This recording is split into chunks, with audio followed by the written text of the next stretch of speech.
warahmatullahi wabarakatuh. Salam, Om Swastiastu, Nama Budaya, salam kebajikan, dan salam sejahtera bagi kita semua. Alhamdulillah, puji syukur kehadirat Allah Subhanahu wa Ta'ala yang telah memberikan rahmat dan karunia-Nya kepada kita semua, sehingga pada pagi hari ini kita dapat berkumpul pada kegiatan ini dalam keadaan sehat walafiat dalam rangka kegiatan edukasi, fantasi, dan pelatihan mikroskop Office tahun 2024 dengan tema optimalisasi mikroskop Office untuk meningkatkan produktivitas akademik mahasiswa. Sebelumnya, perkenalkan, saya Salsa Sitasania selaku Master of Ceremony yang akan memandu jalannya acara pada pagi hari ini. Sebelum kita memulai, saya ingin mengingatkan kembali kepada seluruh peserta untuk tetap kondusif dan mendengarkan dengan baik ketika kegiatan sedang berlangsung. Selanjutnya, izinkan saya untuk membacakan susunan acara edukasi, fantasi, dan pelatihan pada pagi hari ini. Yang pertama yaitu ada pembukaan, yang kedua ada pembacaan tata tertib, yang ketiga sambutan-sambutan, yang keempat pemaparan materi, yang kelima ada sesi tanya-jawab, dan yang terakhir ada dokumentasi serta penutupan. Baiklah, mari kita buka acara edukasi, fantasi, pelatihan Mikroskop Office tahun 2024 dengan mengucapkan lafaz basmalah bersama-sama. Bismillahirrahmanirrahim. Acara selanjutnya yaitu pembacaan tata tertib kepada operator.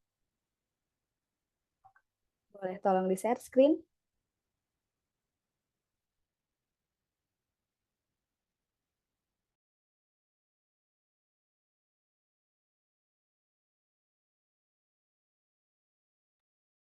Baik, tata tertib peserta pelatihan. Yang pertama yaitu ada peserta standby 15 menit di ruang Zoom sebelum acara dimulai. Yang kedua, peserta diwajibkan mengisi daftar hadir. Selanjutnya, peserta wajib mengisi soal pretest dan post-test yang diberikan oleh panitia. Yang keempat, peserta menyediakan perangkat dan koneksi internet yang memadai.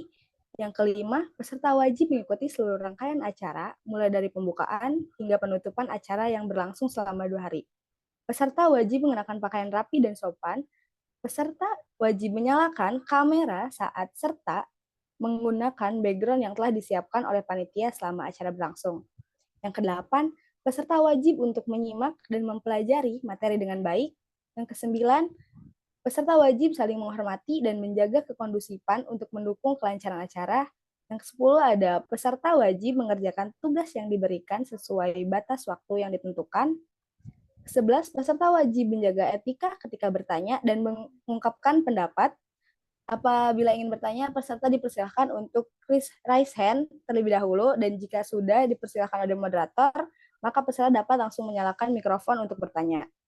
Yang ke-12, peserta dilarang menyalakan mikrofon ketika pemateri sedang menjelaskan materi. Yang ke-13, peserta dilarang makan berat ketika acara berlangsung. Dan yang terakhir, peserta dilarang merokok ketika acara berlangsung. Konsekuensinya yaitu yang pertama ada apabila peserta melanggar ketentuan di atas, maka panitia pelaksana akan mengeluarkan peserta dalam ruang Zoom. Yang kedua, peserta yang tidak mengikuti rangkaian acara selama 2 hari, maka tidak akan memperoleh sertifikat. Yang ketiga, apabila terdapat peserta yang berhalangan hadir maksimal 1 kali pertemuan, maka dapat melakukan konfirmasi ke panitia dengan melampirkan bukti yang konkret. Dan yang terakhir, bagi peserta yang tidak mengerjakan tugas yang telah diberikan oleh pemateri, maka tidak akan memperoleh sertifikat. Baik, acara selanjutnya yaitu ada sambutan-sambutan. Sambutan yang pertama dari Ketua Umum Forum Mahasiswa Bidik Misi dan KIP Kuliah Universitas Singapura Bangsa Karawang tahun 2024 kepada Saudara Jad Muhammad Ridho, waktu dan tempat dipersilahkan.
Mohon maaf, dikarenakan terjadi kendala kepada Kang Jiyad Muhammad Ridho, untuk sambutan akan diserahkan kepada Wakil Ketua Umum Forum Mahasiswa Bidik Misi dan KIP Kuliah Universitas Singapura Bangsa Karawang tahun 2024 kepada Saudara Susilawati. Waktu dan tempat dipersilahkan.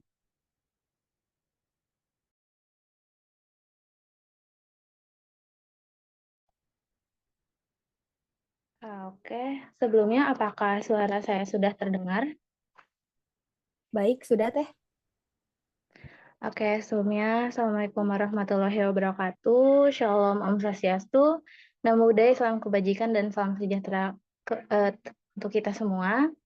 Sebelumnya terima kasih kepada teman-teman dari Departemen Pengembangan Minat dan Bakat ya,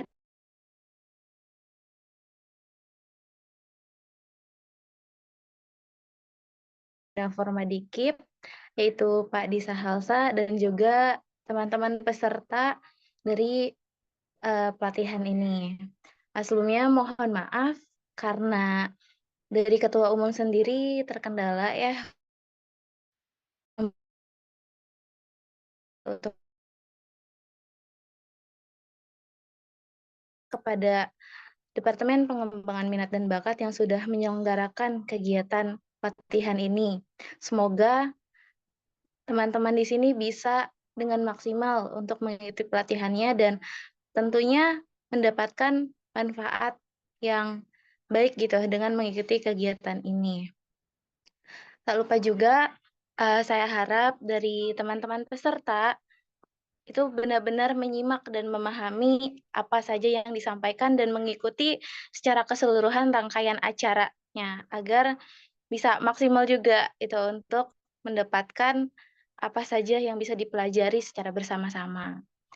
Mungkin tidak banyak yang dapat saya sampaikan. Saya harap semoga acaranya bisa lancar sampai di akhir pelatihan dan juga tidak terdapat kendala yang bagaimana gitu, jadi bisa lancar semuanya. Mungkin hanya seperti itu saja sambutan dari saya, selebihnya mohon maaf saya kembalikan kepada MC. Terima kasih. Wassalamualaikum warahmatullahi wabarakatuh.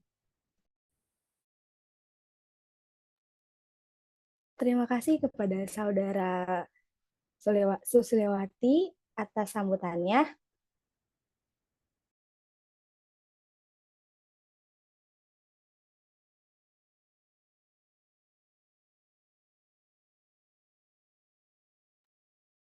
Baik, selanjutnya sambutan dari Pembina Forum Mahasiswa Bidik Misi dan KIP Kuliah Universitas Singapura Bangsa Karawang kepada Bapak Disa Halsa SIKOM MM, waktu dan tempat dipersilahkan.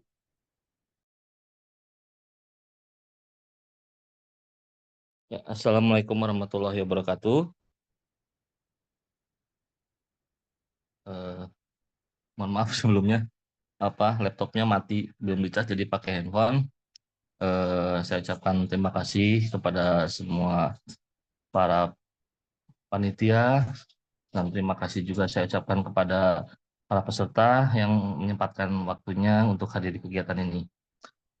Mungkin tidak banyak yang akan saya sampaikan, lebih khususnya kepada peserta untuk bisa serius dalam mengikuti pelatihan Microsoft Office ini dan bisa diterapkan dalam kehidupan sehari-hari. Selain daripada itu, mungkin nanti ilmu yang kalian dapat itu juga bisa kalian sampaikan kepada keluarga atau teman terdekat atau siapapun itu agar apa yang kalian dapatkan itu bisa bermanfaat bagi diri sendiri dan bagi orang lain. Ya, sekian dari saya. Wabillahi taufiq walhidayah. Wassalamualaikum warahmatullahi wabarakatuh.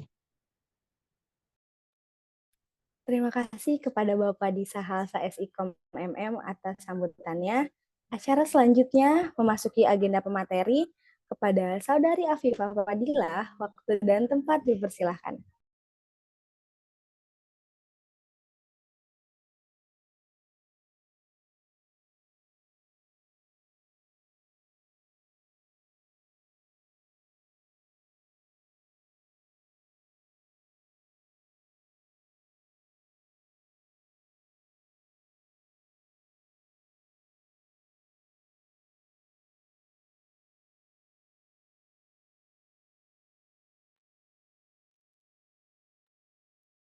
Baiklah, apakah suara saya terdengar? Oke. Terima kasih kepada Teh Salsa selaku MC pada pelatihan Microsoft Office hari pertama yang telah memberikan kesempatan kepada saya untuk melanjutkan rangkaian acara ini. Sebelumnya, izinkan saya memperkenalkan diri. Saya Pipah Padilla, selaku moderator pada pelatihan Microsoft Office kita yang bertemakan optimalisasi Microsoft Office untuk meningkatkan produktivitas akademik mahasiswa yang akan disampaikan oleh pemateri kita yang sangat luar biasa, yaitu Kang Anam Juanda. Baik, mari kita sapa terlebih dahulu pemateri kita. Apakah Kang Anam telah bergabung bersama kami di ruang Zoom? Ya, halo Abipa. Suara saya sudah terdengar? Terdengar, Kang. Bagaimana, Kang? Selamat pagi. Bagaimana kabarnya, Kang? Ya, Alhamdulillah baik. Abipa sendiri gimana kabarnya? Alhamdulillah. Baik. Kang Anam dan teman-teman, sebelum memulai materi, izinkan saya membacakan CV dari Kang Anam kepada moderator. Boleh ditampilkan CV dari pemateri kita.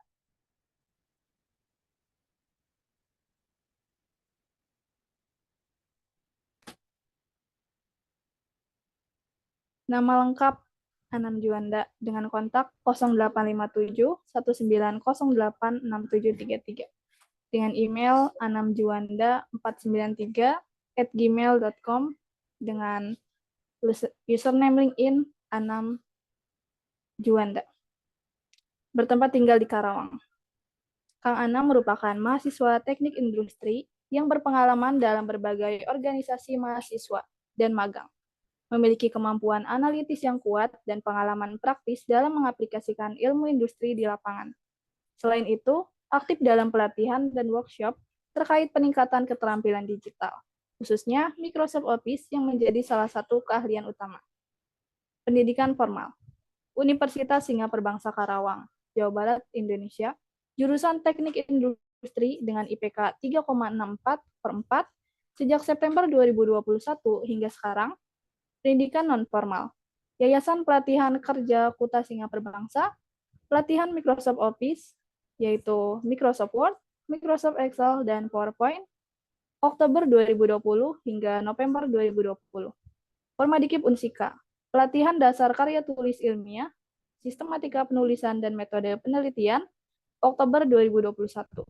Pengalaman magang, PT Pindo Daily Pulp and Paper Mills 2, Jawa Barat, Indonesia, sebagai Shipping Departemen Logistik Supply Chain yang tugasnya melakukan input data invoice pendistribusian produk menggunakan Microsoft Excel, melakukan input data nota pendistribusian produk menggunakan Microsoft Excel sejak Januari 2024 hingga Maret 2024.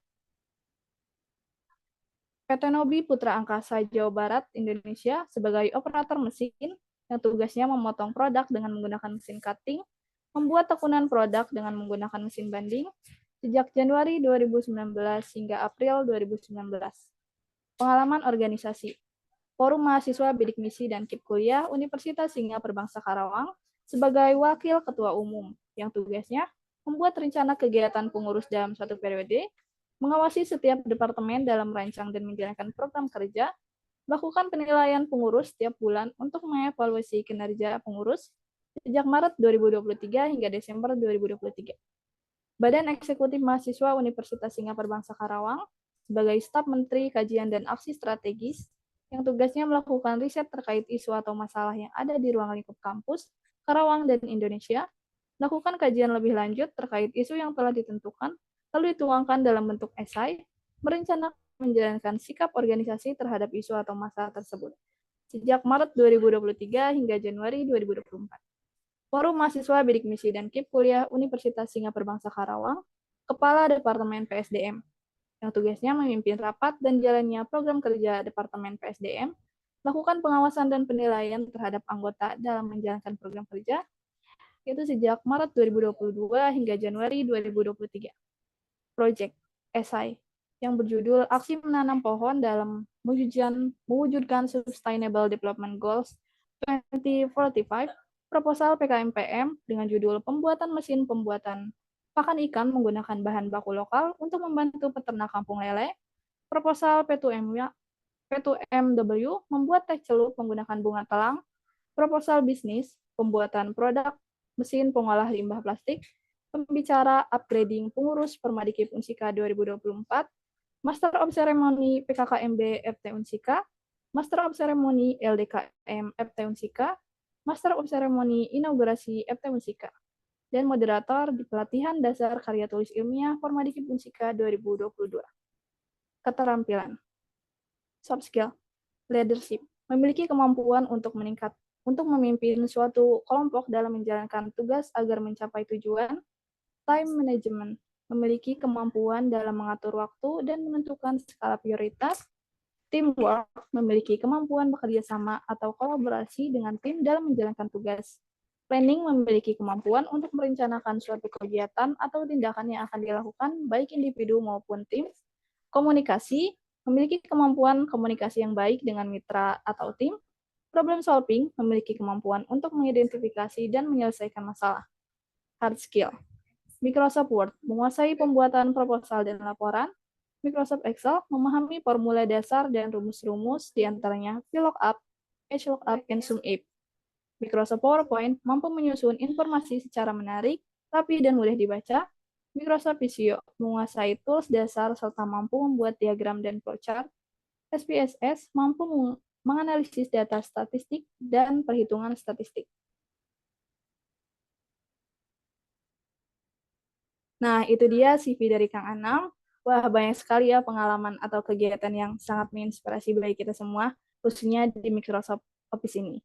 Baik, untuk selanjutnya yaitu sesi pematerian mengenai Microsoft Office. Untuk Akang Anam, saya mohon izin sebelum memaparkan materinya, perlu juga saya ingatkan bahwa pemaparan materi selama 60 menit. Untuk para hadirin sekalian, boleh untuk sambil menyimak materi dari pemateri kita, dan jika ada pertanyaan, boleh dipersiapkan, karena nantinya akan ada sesi tanya-jawab. Baiklah, langsung saja kepada Kang Anam, dipersilakan.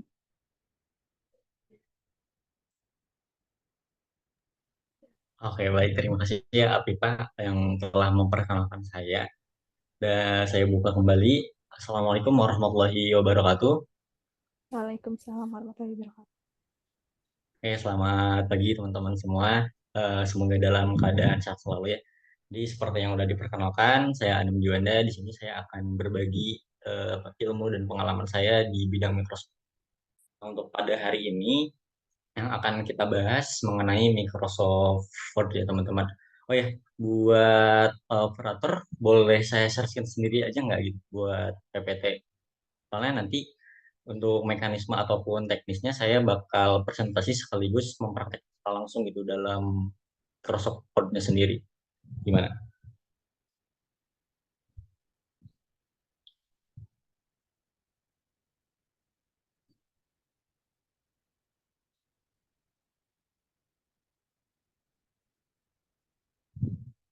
Uh, untuk moderatornya bisa dibantu, tolong dikomunikasi.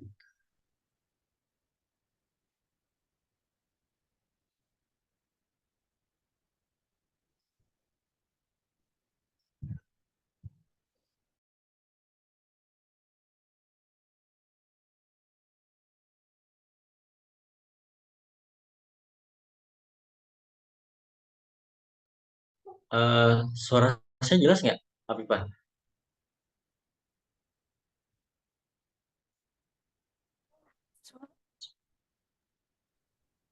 Masih di mute itu. Gimana? Terdengar, Kang. Oh ya. Jadi boleh nggak saya nanti untuk share screen sendiri gitu. Jadi tidak perlu dibantu oleh operator ataupun teman-teman panitia. Jadi silahkan, bisa nggak atau kayak gitu? Atau hanya teman-teman panitia yang boleh share screen? Biar lebih enak aja sih sebenarnya.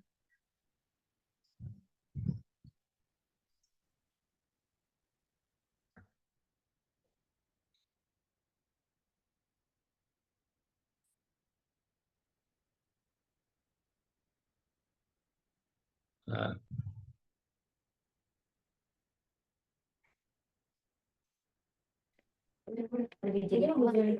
Mohon di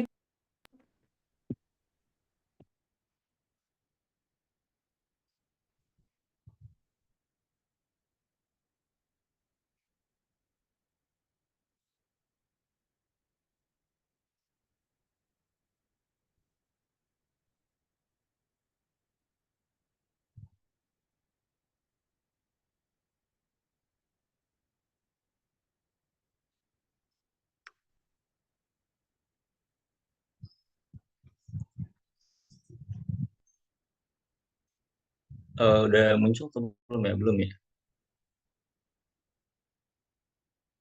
Oke, sebentar ya. Belum muncul, Kak. Belum.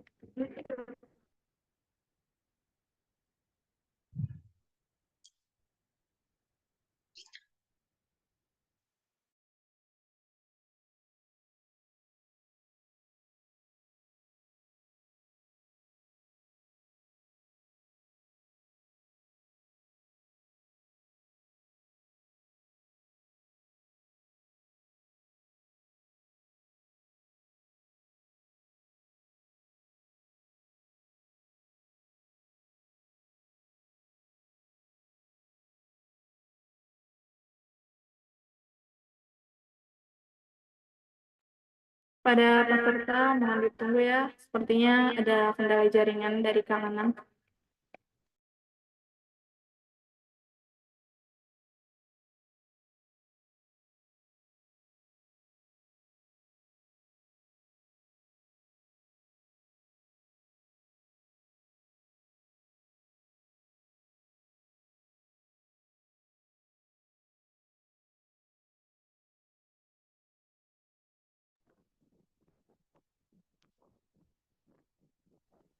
Sambil menunggu pemateri nih, kepada teman-teman udah ngisi pretestnya belum? Boleh kalau misalnya belum diisi, boleh diisi dulu ya teman-teman.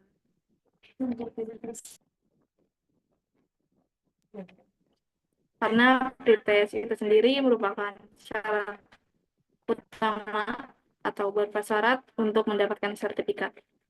Oh, ada udah tuh.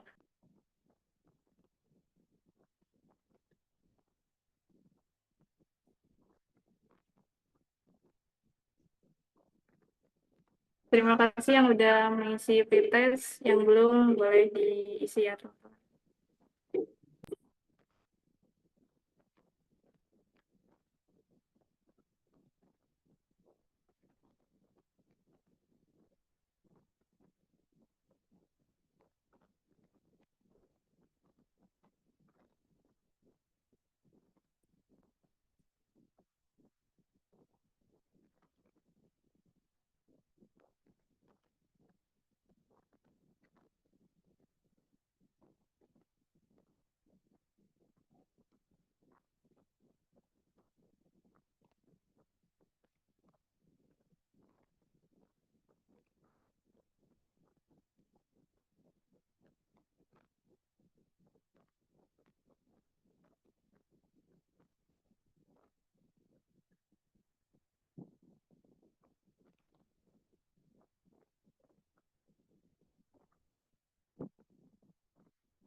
Baik teman-teman, sambil nunggu Kang Anamnya masuk lagi karena kendala jaringan, aku mau tanya deh ke teman-teman gimana nih? Teman-teman udah Paham nggak mengenai Microsoft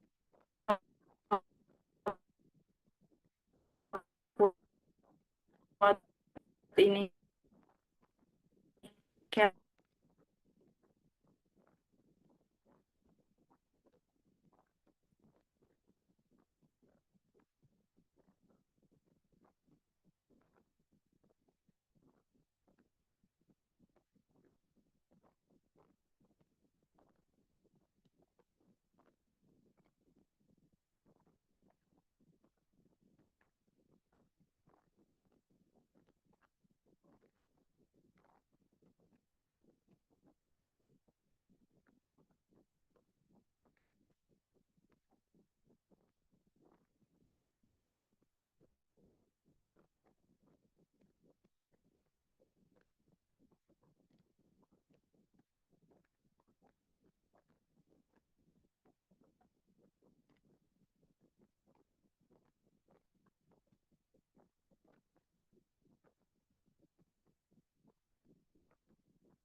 tadi saya coba masuk lagi. Mohon maaf ya sekali lagi atas ketidaknyamanan ini. Saya akan share screen kembali ya teman-teman.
Udah muncul ya. Sudah muncul, Kang.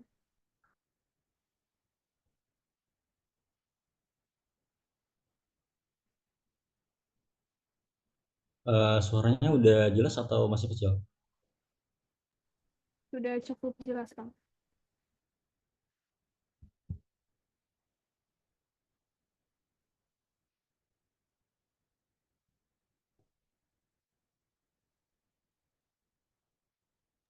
Sudah cukup jelas, Kang. Oke, baik. Terima kasih atas konfirmasinya. Mungkin saya akan melanjutkan ya teman-teman. Sekali lagi saya ucapkan mohon maaf atas ketidaknyamanannya. Jadi untuk pada pertemuan kali ini kita akan membahas ataupun mempelajari tentang Microsoft Office dan Microsoft Word gitu.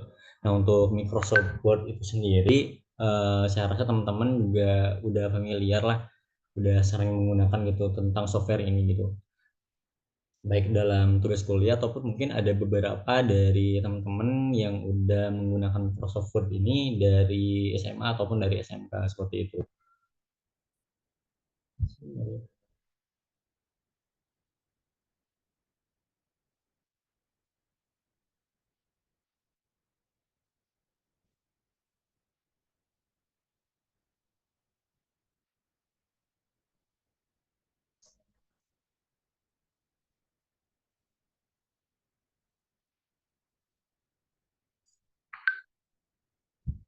Oke, mungkin ini saya langsung buka Microsoft Word-nya ya teman-teman. Jadi di dalam Microsoft Word ini ada yang namanya menu bar dan ada yang namanya toolbar, teman-teman. Nah, untuk menu barnya bisa di teman-teman lihat ya, di atas ada home, ada insert, design, file layout, reference, mailing, review, dan view. Mungkin teman-teman juga udah ada yang menggunakan. Nah, mungkin untuk pada pembahasan kali ini kita akan fokus pada penulisan karya tulis ilmiah itu teman-teman. Karena mungkin di sini juga setelah kuliah kalian bakal sering menulis ataupun membuat karya tulis ilmiah itu, entah itu makalah, jurnal ataupun yang lainnya. Nah, mungkin untuk pada pembahasan kali ini kita dalam bentuk makalah. Nah, cuman kita juga saya juga akan membahasnya secara general aja, teman-teman. Jadi nggak fokus ke pedoman karya tulis ilmiah yang sesuai pedoman itu, karena kalau misalkan pedomannya itu biasanya ada ketentuannya masing-masing gitu. Ya untuk PPT-nya saya coba kembali lagi, ini kayaknya ada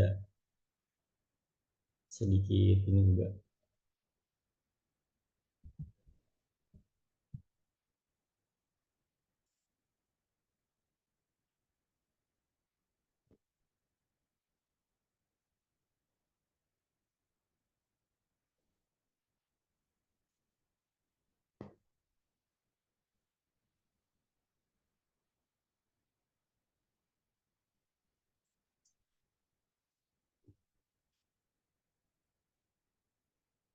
Ayo untuk PPT nanti bisa tolong di-share aja. Jadi nanti saya bakal menjelaskan di Microsoft Office-nya dan teman-teman yang lain bisa dilihat PPT-nya di address masing-masing itu.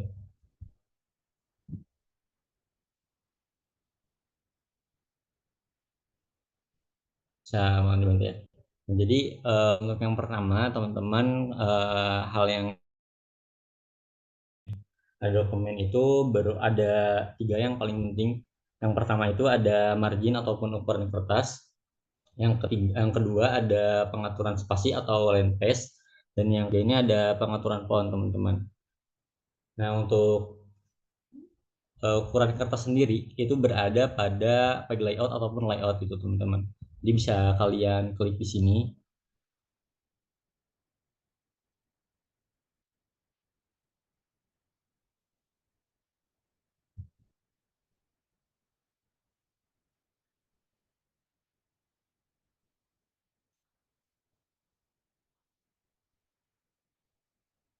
Belum muncul ya, sorry teman-teman.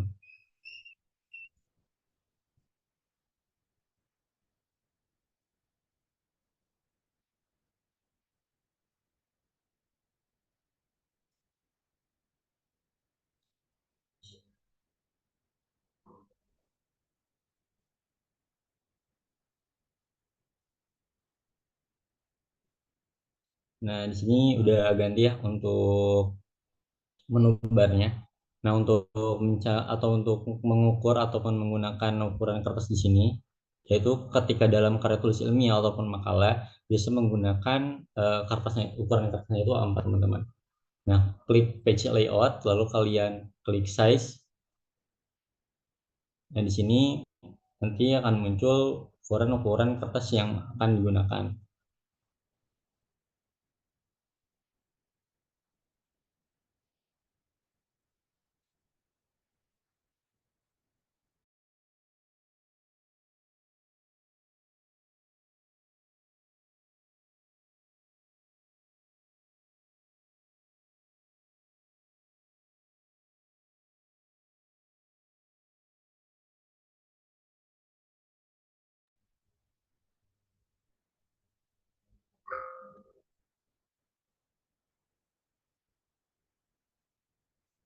Eh, Teman-teman, ini kayaknya masih ada sedikit masalah ya di Microsoft Office saya. Nah, teman-teman, ini udah mulai lancar. Di sini ada beberapa ukuran kertas yang bisa digunakan. Dan untuk karya tulis ilmiah ataupun makalah itu biasanya menggunakan ukuran A4 atau 21 cm dikali 29,7 cm, teman-teman. Dan setelah ini, nah ini kalau kayak gini ini udah ukuran A4. Terus setelah ukuran kertasnya sudah A4, teman-teman silakan eh, atur marginnya gitu. Nah, di sini margin ini ada batasannya, batasan atas, batasan pinggir, sama batasan bawah gitu, teman-teman. Dan untuk batasannya, ya di sini kita menggunakan 3433 ataupun 4333. Nah, untuk kirinya ini menggunakan 4, dan atasan menggunakan 3, kanan menggunakan 3, dan untuk bawahnya juga menggunakan 3. Cuman pada laptop teman-teman atau device teman-teman, kalau misalkan kalian belum menggunakan margin seperti ini kalian harus custom margin. Nah, custom marginnya ini tuh di bawah, teman-teman. Jadi kalau misalkan kalian belum ada 3433-nya, kalian klik yang custom margin di sini. Nah, baru di sini akan muncul, teman-teman. 3. Nah, di sini nanti biasanya kalian belum kayak gini, nanti kalian tinggal ubah-ubah aja. Kalau misalkan udah kayak gini, baru nanti di klik OK saja, teman-teman. Itu buat margin, teman-teman. Nah, untuk selanjutnya tadi ada line spacing atau spasi. Nah, untuk spasi di sini, ini kita di sini yang mana yang ada tulisannya. Nah, di sini ada tulisannya.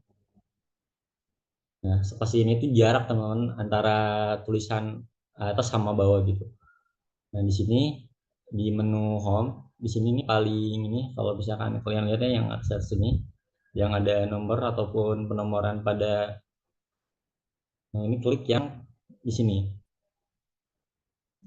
yang di atas tulisan paragraf. Ini sorry ya, aku chat. Nah, klik di sini. Nah, di sini bakal muncul line spacing yang teman-teman akan pilih gitu. Nah, di sini biasanya untuk karya tulis ilmiah itu menggunakan line spacing 1,5, teman-teman. Jadi nanti kalian klik yang ini saja. Seperti itu. Karena kalau misalkan di sininya nggak menggunakan line spacing 1,5, misalkan 1,1, 1,0, jadi dia bakal lebih mepet itu, teman-teman. Tuh ada perbedaan dengan yang sebelumnya dengan yang sekarang gitu, teman-teman. Kayak di sini juga menggunakan fontnya ini 12. Nah, untuk font di sini tuh ini tuh cuman font isinya aja ya, yang menggunakan 12 poin. Biasanya untuk bab ataupun yang lainnya itu sesuai dengan ketentuan pedoman masing-masing itu. Karena ada juga yang menggunakan babnya ini menggunakan 12 poin, ada juga yang 14 poin, teman-teman.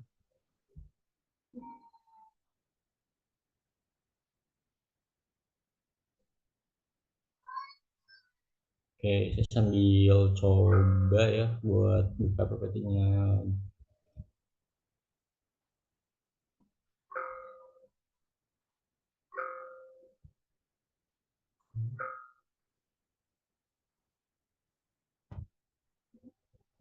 Sorry.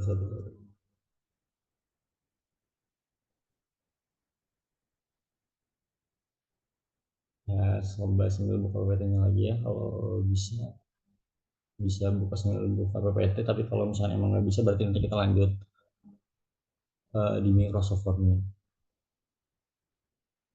Boleh dibantu dibuka dari operator, Kang? Boleh nih, dari bantu sama operator aja.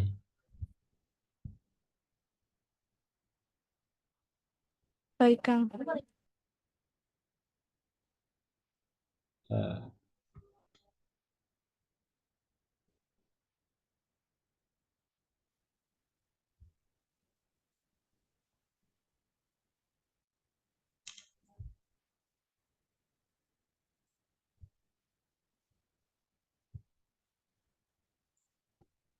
Eh, Mungkin bisa di next slide ya.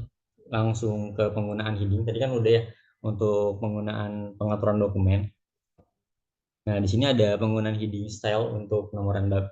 Nah, di sini tuh berguna juga ya. Jadi untuk memiliki penomoran yang konsisten dan struktur, Microsoft Word ini tuh menyediakan fitur heading yang memudahkan penomoran otomatis dan pembuatan daftar isi. Nah, mungkin barangkali teman-teman ada yang membuat daftar isinya masih manual. Nah, sekarang udah mulai ini bisa belajar menggunakan pembuatan daftar isinya ini secara otomatis gitu teman-teman. Karena kalau misalkan sedikit sih masih bisa gampang ya untuk membuat daftar isi manualnya. Tapi kalau misalkan udah banyak halamannya, udah banyak isi daftar isinya, itu sangat perlu sekali teman-teman membuatnya secara otomatis. Nah, yang pertamanya ini yaitu penggunaan heading style dulu teman-teman. Nanti teman-teman klik home kalau di menu barnya, terus klik yang stylish, terus nanti pilih heading 1 untuk bab, heading 2 itu untuk subbab, dan seterusnya teman-teman. Seperti itu. Ini nanti saya jelaskan terlebih dahulu aja di PPT, baru nanti kita akan di Word-nya nanti biasa aja.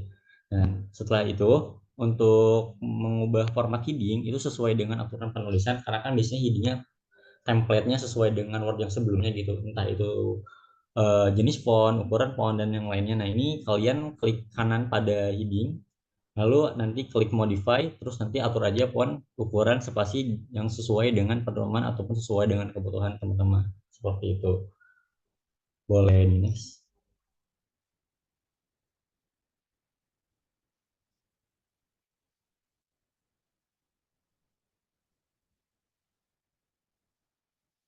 Nah, selanjutnya setelah kalian buat headingnya, lalu baru nanti bisa kalian membuat daftar isi otomatisnya teman-teman. Nah, untuk membuat daftar isi otomatis ini, kalian nanti tinggal cari aja di menu bar reference, lalu nanti ada table of content, itu paling pojok kiri atas, lalu nanti ada pilih fitur format daftar isi otomatis yang diinginkan teman-teman. Kita lanjut dulu ya, nanti kita akan contohkan di akhir sesi aja. Boleh next. Nah, selanjutnya ada juga untuk menyisipkan tabel, gambar, dan grafik. Nah, dalam penulisan karya tulis ilmiah biasanya juga kita bakal menyisipkan tabel, gambar, ataupun grafik. Ini bukan hanya di karya tulis ilmiah saja sih. Biasanya teman-teman dalam tugas kuliah pun ataupun ada di dalam organisasi gitu ya, kalau misalkan ada tugas organisasi yang sifatnya laporan dan lain-lain, itu perlu ada yang namanya tabel, gambar, dan grafik. Nah, ini ada di fitur insert. Jadi nanti kalian klik menu insert, lalu kalian cari tabel atau figure atau chart untuk grafik teman-teman. Baru nanti disesuaikan. Nih, lanjut aja.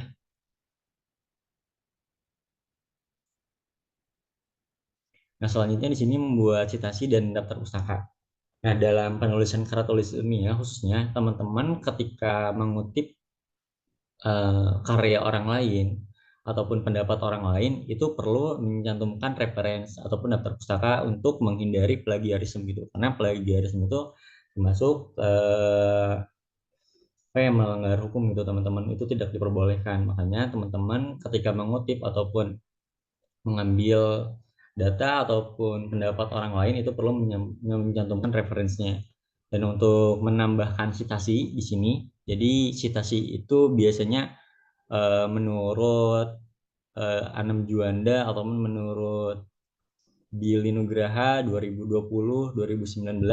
Nah, itu tuh citasi gitu yang biasanya tuh di awal pendapat ataupun di akhir pendapat. Jadi saya kasih contohnya. Nah, di sini klik reference, terus insert citation, lalu nanti add new shorts gitu. Itu biasanya bakal muncul.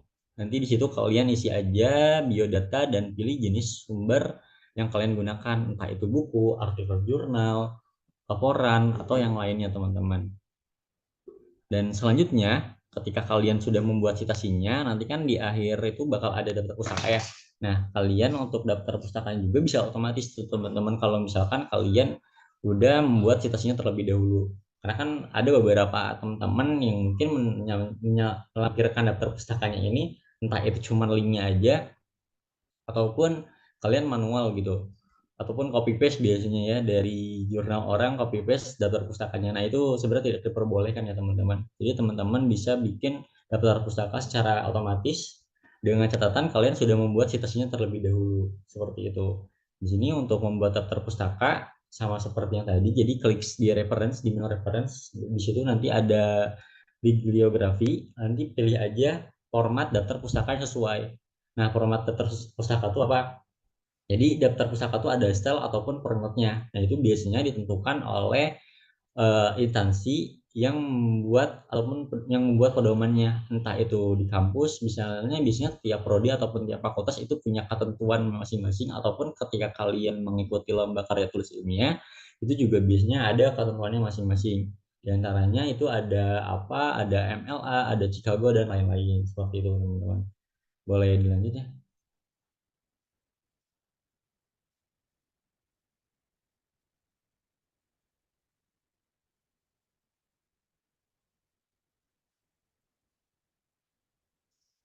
Nah, di sini ada footnote dan endnote. Nah, mungkin teman-teman di sini jarang dengar gitu ya.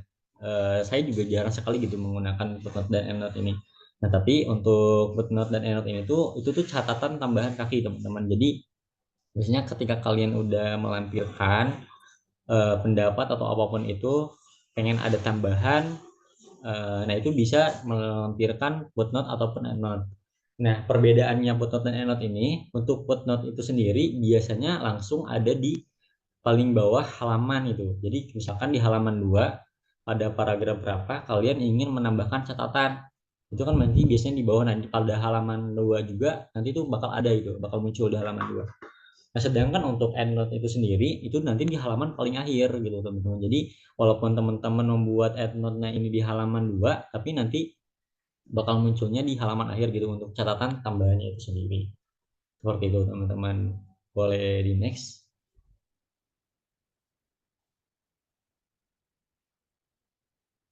Nah, di sini ada pengaturan halaman dan penomoran halaman.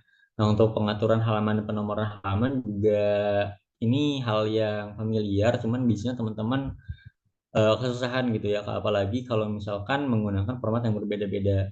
Karena biasanya dalam karya tulis ilmiah itu ada ketentuannya, misalkan pada di luar daripada isi, ya isi itu kan berisi tentang bab 1, bab 2, bab 3 sampai bab 5 atau bab 6. Nah, di luar daripada itu kan ada yang namanya kata pengantar, daftar isi, daftar halaman dan lain sebagainya. Nah, itu tuh di luar isi gitu. Nah, itu biasanya menggunakan angka Romawi gitu ya, teman-teman, dengan pengaturan di bawah, tengah, dan sedangkan untuk pada bab isi itu pada bab pertama halaman bab itu pada di sama juga di bawah, sedangkan untuk halaman selanjutnya itu menggunakan di atas kanan gitu dengan angka Arab. Angka Arab itu 1, 2, 3, 4 dan seterusnya ya teman-teman.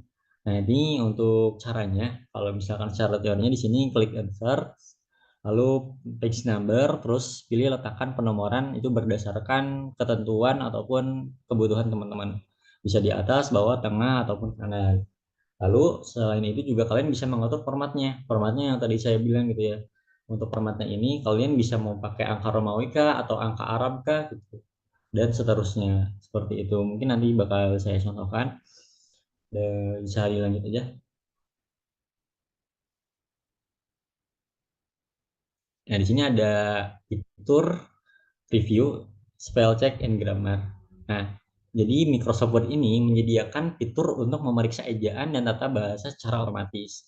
Nah, cuman gitu ya, Microsoft Word ini tuh cuman menyediakan fitur untuk bahasa Inggris saja gitu. Jadi kalau misalkan bahasa Indonesia tuh agak kurang berguna juga gitu, karena nggak ada untuk pemeriksaan dalam bahasa Indonesianya gitu. Jadi nanti yang muncul yang bisa dikoreksi secara otomatis itu cuman bahasa Inggrisnya aja itu teman-teman. Dan untuk cara mengaktifkannya yaitu di klik review, nanti ada spelling and grammar, diklik aja. Nah, fitur ini juga akan membantu mengidentifikasi kesalahan penulisan ataupun ejaan kalian dalam bahasa karya tulis ilmiahnya, seperti itu teman-teman. Dan selanjutnya di sini pengaturan dokumen untuk PDF, yaitu untuk mengubah dari Word ke PDF. Mungkin teman-teman udah biasa lah ya kali dalam hal ini gitu, karena kan biasanya tugas dikumpulkannya dalam bentuk PDF gitu biar tidak berantakan lagi. Nah, itu tinggal klik file, save as, dan pilih PDF dan bagian format file. Mungkin secara teoritis sampai sini aja gitu teman-teman. Mungkin selanjutnya saya bakal coba beberapa apa namanya, fitur yang tadi sempat saya jelaskan biar lebih fokus di Microsoft ini gitu. Mungkin boleh di close share screen dulu atau gimana?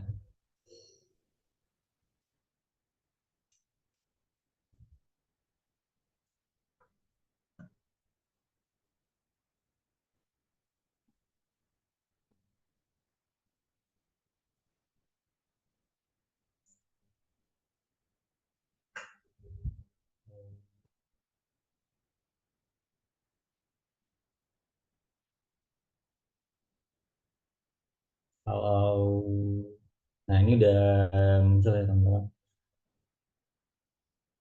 Oke, di sini kita fokusnya di penggunaan heading dulu ya. Nah, untuk penggunaan heading itu kan tadi ada di menu home. Ini yang di atas ini kalau kalian lihat kursor saya, nah ini tuh headingnya teman-teman. Cuma kan di sini nggak ada heading 1, heading 2, heading 3, itu bisa dimodify. Ataupun di sini. Nah, ini biasanya di create.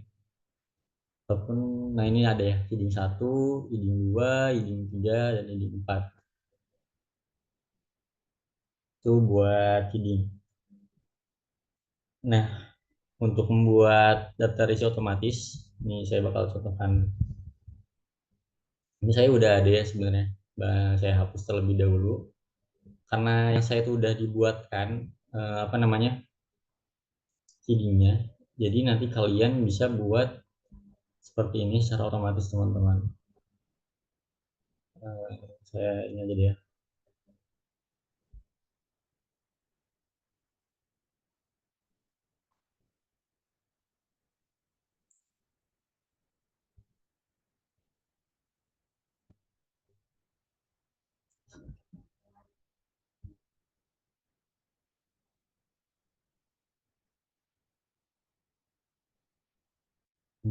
Sebentar saya buat halaman baru terlebih dahulu biar ininya jadi hapus ya, soalnya saya ini udah jadi, soalnya biasanya agak berantakan ya karena ini udah dirapihkan. Untuk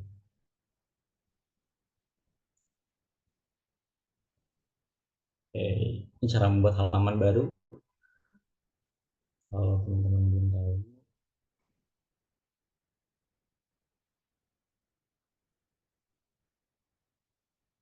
Nah, bisa di sini nggak apa. Tadi nanti itu kan sesuai sama tadi ya. Jadi untuk membuat daftar isi otomatis ini, diklik di reference. Nah, di sini ada tabel of content. Nah, tabel of content ini nanti diklik aja. Di sini biasanya nanti ada pilihan yang akan kalian gunakan.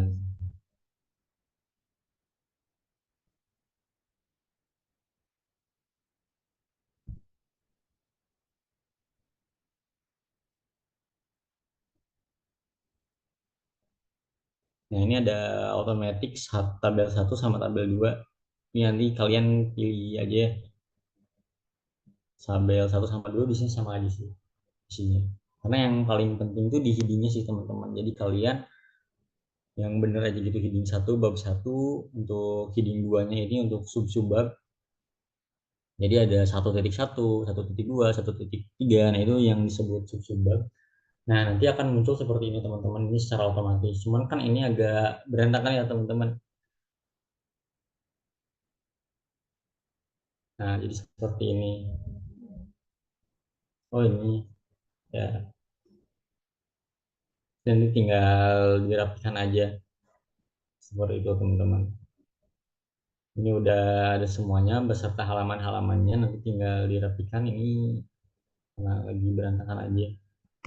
Ini kalau misalkan udah dirapikan, nanti bisa jadi seperti ini teman-teman. Dan ini tuh kalau misalkan daftar isi otomatis, kalian bisa mencari halamannya juga secara otomatis. Jadi nanti kalian ditekan aja CTRL, misalkan kalian mau nyari mana nih, misalkan di sini untuk teori forecasting. Nanti diklik 2 kali aja, nanti bakal muncul di sini gitu teman-teman. Ini gunanya daftar isi otomatis seperti itu teman-teman. Oke, untuk selanjutnya untuk menyisipkan gambar ataupun tabel ini harusnya udah familiar juga ya di teman-teman.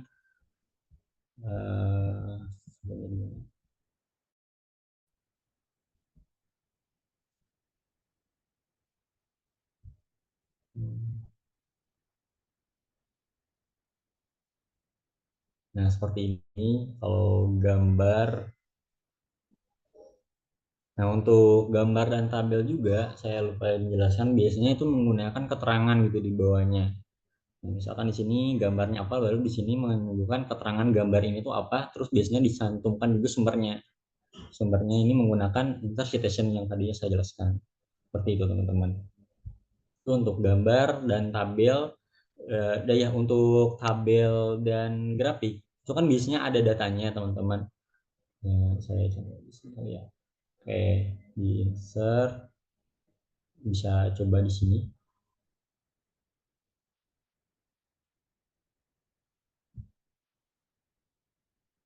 Sini ada chart untuk grafik, untuk tabel di sini. Kalau tabel cuma tabel kosongan. Untuk chart bisa di sini kita coba. Nah, di sini kan ada banyak pilihannya. Misalkan untuk pilih yang kolom, klik OK aja, nanti bakal muncul. Nah, cuman untuk itu nanti kalian ngisi lagi data-datanya gitu. Karena kan grafik ini tuh kan perlu ada data ya baru bisa menunjukkan grafik. Nah, tapi kalau misalkan teman-teman mau bikin grafik sesuai dengan perhitungan, itu mudahnya itu di Excel teman-teman. Jadi kalian bikin dulu di Excel, nanti kalian bisa langsung copy paste keluarnya gitu. Jadi nggak perlu bikin manual lagi di Word-nya gitu teman-teman. Nah, seperti ini. Jadi ini perlu diisi untuk menentukan nanti si grafiknya ini tuh seperti apa data-datanya. Ada seri sama kategorinya. Seperti itu teman-teman. Ini disesuaikan aja. Nah, tapi biasanya yang lebih gampang tuh menggunakan Excel terlebih dahulu baru nanti bisa di copy paste. Dan copy paste juga dari Excel ke Word itu bisa nge-link ya. Jadi kalau misalkan ada perubahan di Excel-nya itu nanti bisa berubah juga di Word-nya teman-teman. Nah, cuman sorry.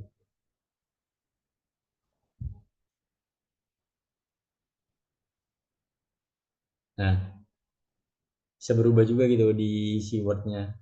Cuman kalau misalkan nge-link kayak gitu, itu file dua-duanya tuh harus ada di laptop yang sama gitu. Jadi kalau misalkan di-share satu file doang, ya itu biasanya bakal tidak terdetek seperti itu teman-teman.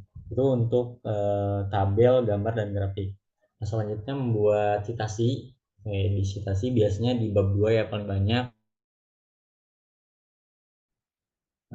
Coba dilihat dulu. Nah, ini nih. Nah, ini menurut Stepson. Sini ada menurut Notion. Nah, ini kan ada kayak gini. Ini tuh tandanya ini mudah memakai citasi, teman-teman. Nah, caranya, ini kan di reference ya. Nah, di sini ada insert citation. Kalian di sini masukkan. Nah, klik yang ini yang paling bawah di add new source.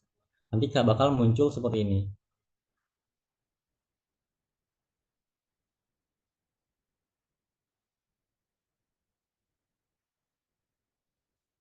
Nah, ini bakal muncul seperti ini. Yang pertama, kalian tentukan dulu tipe ataupun jenis referensi yang kalian gunakan ya teman-teman. Di sini ada buku, ada jurnal artikel, ada laporan dan yang lainnya, ada website juga di sini. Jadi nanti misalkan di sini isinya buku.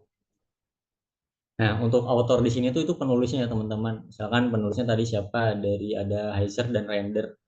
Nah, tapi untuk penulisnya ini kalau misalkan satu, jadi kalian nanti bisa tambahkan kalian nggak bisa, bisa aja sih klik di sini semuanya, cuman lebih bagusnya di klik yang edit di sini itu. Kalau misalkan ada satu atau lebih gitu, ada dua atau lebih gitu. Nah di sini ada yang corporate author. Nah untuk corporate author ini tuh biasanya tuh untuk instansi. Kalau instansi kan itu nggak bisa disingkat ataupun dibolak-balik ya. Misalkan Universitas Singapura Bangsa Karawang. Nah kalau misalkan kalian menggunakan author itu bakal eh, Karawangnya doang misalkan nanti yang muncul tuh, karena biasanya menggunakan nama belakangnya aja gitu untuk author di sini. Nah tapi kalau misalkan untuk instansi kalian bisa klik di sini misalkan.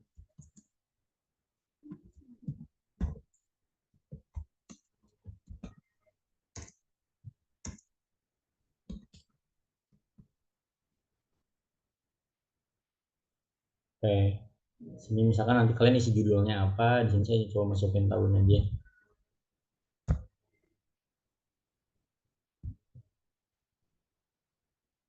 Ya, nanti dia bakal muncul seperti ini sebentar.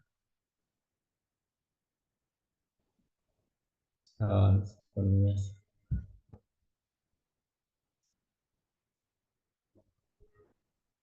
Nah, seperti ini teman-teman. Ini bakal muncul lengkap Universitas Singapura Bahasa Karawang tahun 2024. Ini munculnya lengkap seperti ini teman-teman, itu untuk corporate author. Jadi kalau misalkan kalian referensinya dari perusahaan ataupun instansinya secara langsung, itu bisa masukkan corporate author seperti itu teman-teman. Ataupun biasanya kalau saya digunakan dalam kerja kelompok, misalkan ini dibuatnya oleh kelompok 8. Itu kan kalau misalkan kita pakai yang author biasa itu nanti munculnya 8 doang gitu, kelompoknya bisa hilang. Nah ini bisa pakai corporate author juga gitu.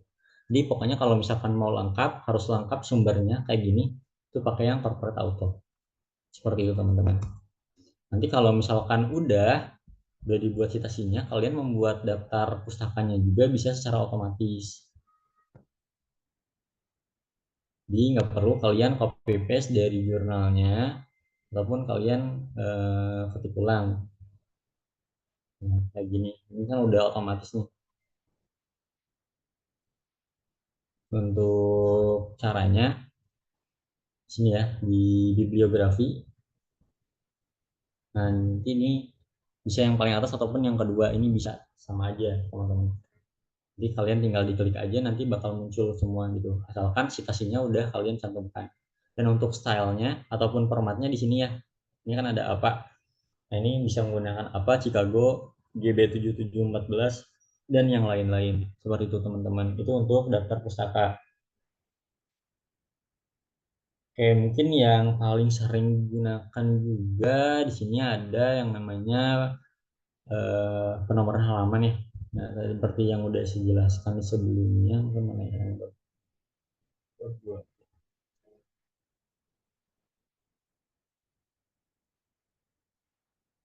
nih, oh ya, dalam penulisan bab ini biasanya di awal bab itu kan di bawah nih, di bawah tengah. Nah ini tuh sebenarnya tergantung pedoman ataupun ketentuan dari masing-masing instansi yang menyelenggarakan gitu ataupun yang menugaskan. Karena biasanya ada beda-beda juga. Cuman pada umumnya setiap bab itu diawali di tengah bawah. Nah terus buat selanjutnya, halaman selanjutnya ini di atas seperti ini teman-teman. Ini sebenarnya biasanya agak-agak susah ya gitu karena biasanya ada error-error sedikit. Tapi untuk caranya, yang pertama itu di insert, terus kalian di page number, baru nanti kalian tentukan misalkan mau di bawah ataupun di atas. Nah ini ada pilihannya ya. Nah kalau misalkan mau diubah formatnya, ini yang klik format page number. Nah tapi biar bisa begini, biar bisa beda kayak gini, itu perlu ada break session nih. Kalau nah jadi ini tuh ada, oh ya kalau ini tuh menggunakan yang ini fitur yang di atas di sini, different features. Yang itu jadi bakal berubah dia dari yang di sini jadi yang ke sini gitu. Cuman ini biasanya nanti pakai dulu dua-duanya, nanti ada yang dihapus. Seperti itu teman-teman. Itu untuk pengaturan halaman dan penomoran halaman.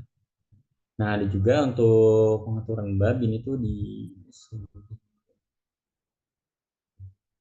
mungkin langsung ke ini aja yang spell check yang grammar ini. Nah, untuk spell check grammar di sini tuh kan di review ya. Diklik di review dan nanti di sini muncul. Nah, di sini muncul ya correctionnya. Nah, ini tuh nggak bisa, kenapa? Karena bahasanya tuh bahasa Inggris gitu. Jadi dia ngedetek ataupun merekomendasikan itu berbahasa Inggris. Makanya di sini kalau yang bahasa Inggrisnya udah benar tuh biasanya nggak ada merah-merahnya. Ini juga yang merah-merah ya ditandainnya teman-teman. Yang merah-merah ini tuh autocorrect. Tapi kalau misalkan teman-teman nggak nyaman nih ada yang merah-merahnya, mana ya tadi?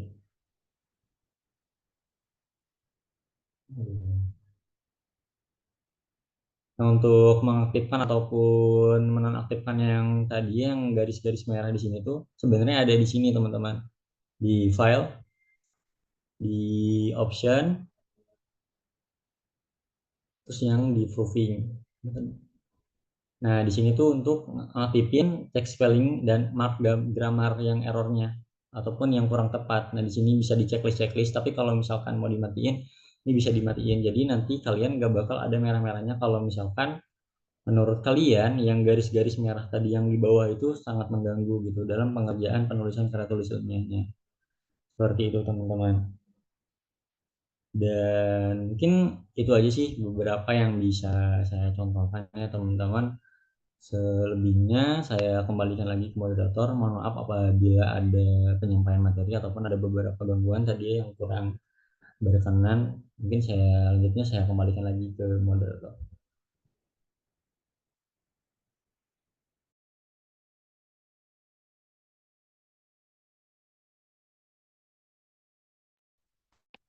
Baik, terima kasih Kang Anam. Keren banget materi yang telah disampaikan oleh Kang Anam pada hari ini. Terima kasih saya ucapkan kepada Kang Anam yang sudah memaparkan materi yang sangat bermanfaat dan berguna bagi kami ke depannya. Untuk acara selanjutnya, yaitu sesi tanya-jawab selama 15 menit.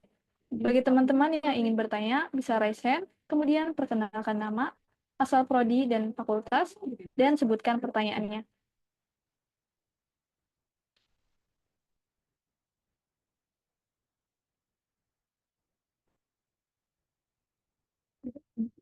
Bagaimana teman-teman? Apakah ada yang ingin ditanyakan?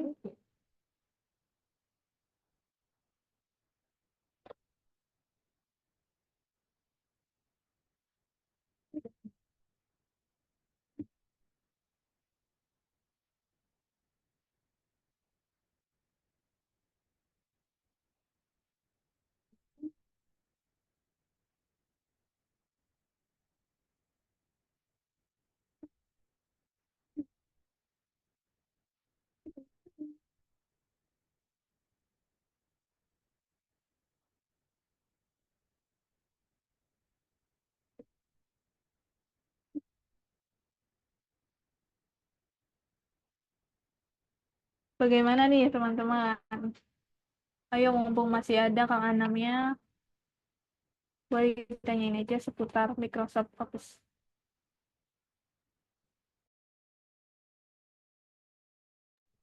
Dan bagi terkendala jaringan, boleh dikirim aja ke kolom chat untuk pertanyaannya.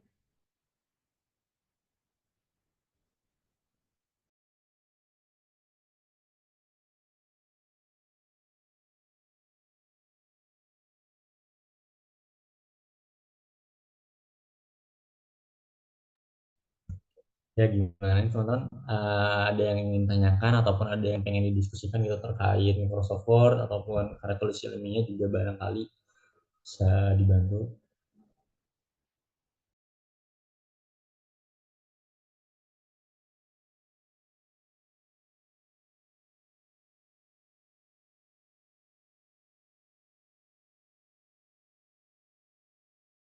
Ya mungkin ada sedikit tambahannya ya kalau misalkan sambil nunggu juga teman-teman yang ingin bertanya. Jadi sebenarnya untuk belajar tentang software-software khususnya Microsoft Office ataupun Microsoft Word itu tidak perlu dihafal secara teks ataupun teori ya. Gitu. Biasanya kalian yang penting nguliknya aja sih, apalagi kan sekarang di era digitalisasi ya gitu, informasi itu sangat gampang sekali gitu buat kita akses gitu. Jadi nggak perlu dihafal, yang kalian yang penting tuh kalian paham aja gitu untuk software ini tuh gunanya untuk apa gitu.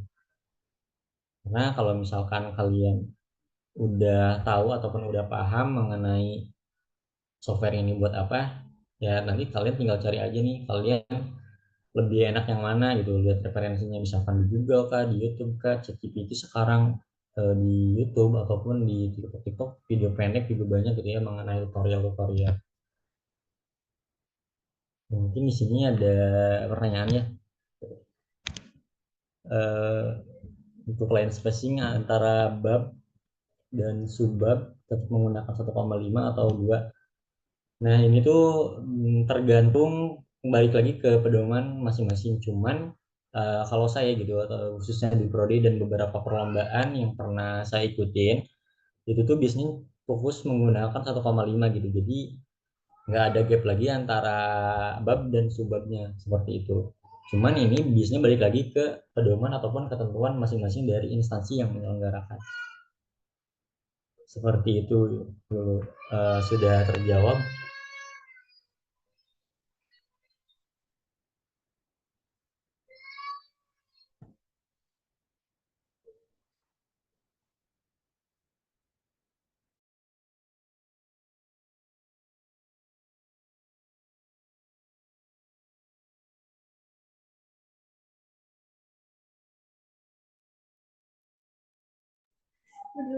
Gimana lo, apakah sudah terjawab atau belum? Atau barangkali dari teman-teman yang lain mungkin ada yang ingin ditanyakan lagi, silakan. Baik secara langsung, silakan pesan terlebih dahulu ataupun mau di kolom chat. Di sini ada pertanyaan lagi ya dari Davi Putra. Untuk pembuatan karya tulisannya, terutama penelitian, apakah harus membuat lampiran? Oke, untuk lampiran ya. Nah, untuk lampiran tuh biasanya perlu ya teman-teman. Apalagi misalkan di latar belakang itu kan biasanya perlu namanya mencantumkan data-data gitu. Tapi ini juga tergantung sih teman-teman gitu. Apalagi misalkan di pembahasan itu kan kalau misalkan kalian kuantitatif itu kan sangat perlu gitu ya menampilkan data entah itu tabel ataupun grafik itu teman-teman. Jadi sebenarnya tergantung kebutuhan teman-teman sih, tergantung tema dan topiknya juga. Atau ada juga sih misalkan kalian buat esai gitu, kalau buat esai rata-rata itu nggak ada lampirannya gitu.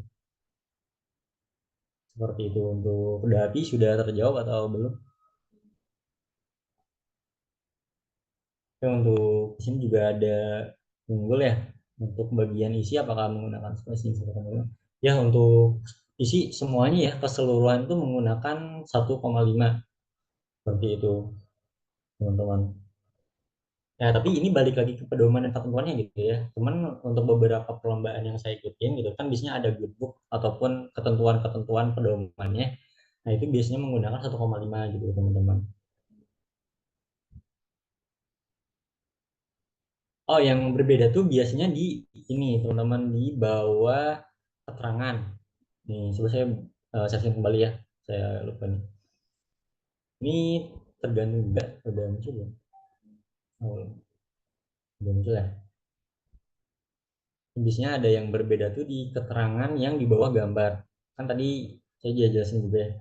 Kalau di gambar tuh biasanya ada keterangan di bawahnya. Hmm, sebentar. Ini kan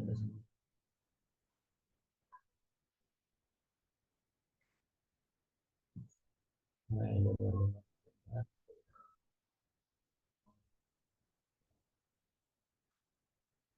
Nah, misalkan di gambar. Nah, kalau di sini tuh saya menggunakan 1,10 gitu. Nah, ini juga berdasarkan ketentuan. Nah, ini tuh kalau dari prodi saya, ini kan laporan kerja praktik ya untuk Kaprodi. Nah, itu ketentuannya 1,0. Nah, ini berarti balik lagi ke teman-teman, entah itu misalkan di program studi ataupun ketika kalian mengikuti perlombaan. Nah, cuman biasanya ya ketika di kampus yang akan lihat itu beberapa prodi itu jarang sekali memperhatikan hal-hal digital seperti ini itu teman-teman. Tapi lebih fokus ke secara penulisan ataupun isi penulisannya. Jadi ini juga fontnya 11 ya, jadi enggak 12. Nah, ini tuh berdasarkan ketentuan, tapi kurang lebih untuk semuanya di sini tuh menggunakan 1,5. Ini bisa dilihat di sini. Seperti ini, teman-teman.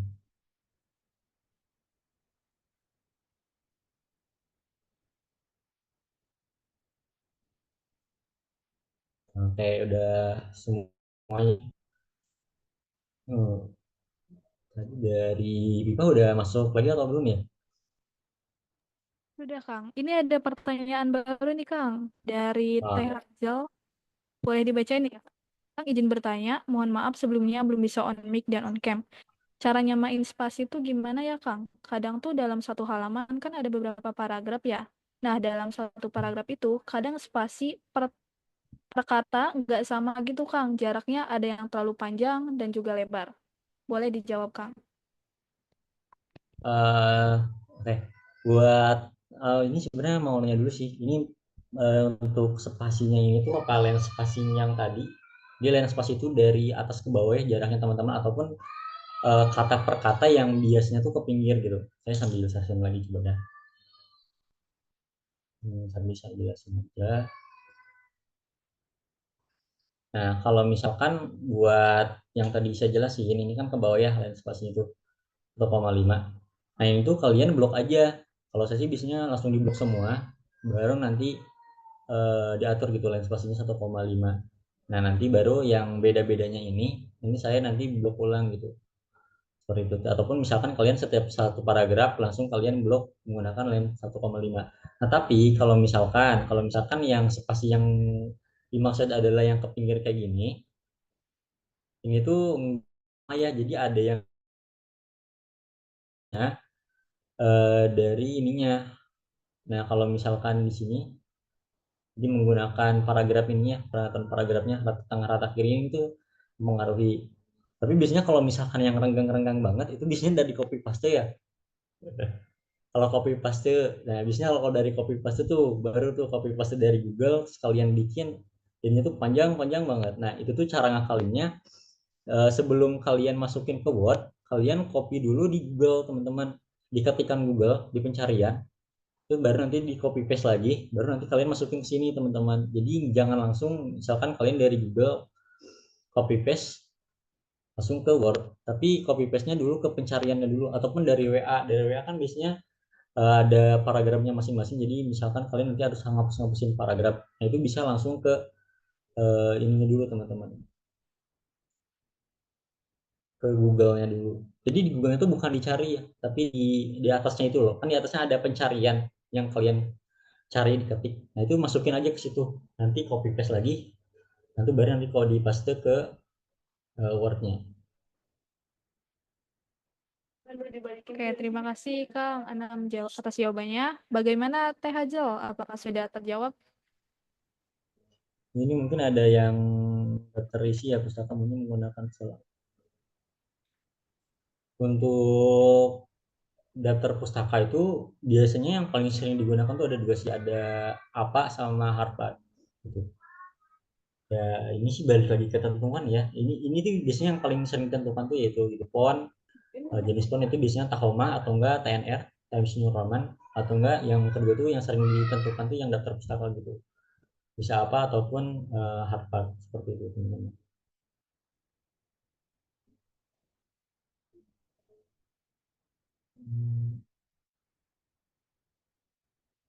Ini yang Pahari ya, ada pertanyaan dari Pahari. Kadang ada spasi yang terlalu berlebihan, kalau dihapus malah berhempit dengan teks sebelumnya. Oh, ini yang tadi saya jelasin ya. Jadi kalau misalkan nyalin teks dari jurnal atau dari Google, kalian dinormalisasi dulu gitu. Di yang pencarian Google ataupun di mana aja sih. Tapi yang lebih enak tuh di pencarian Google di atas, kalian pasti ke situ. Yang di pencariannya ya, yang di pencariannya. Tapi kalian nggak usah diklik cari gitu. Di situ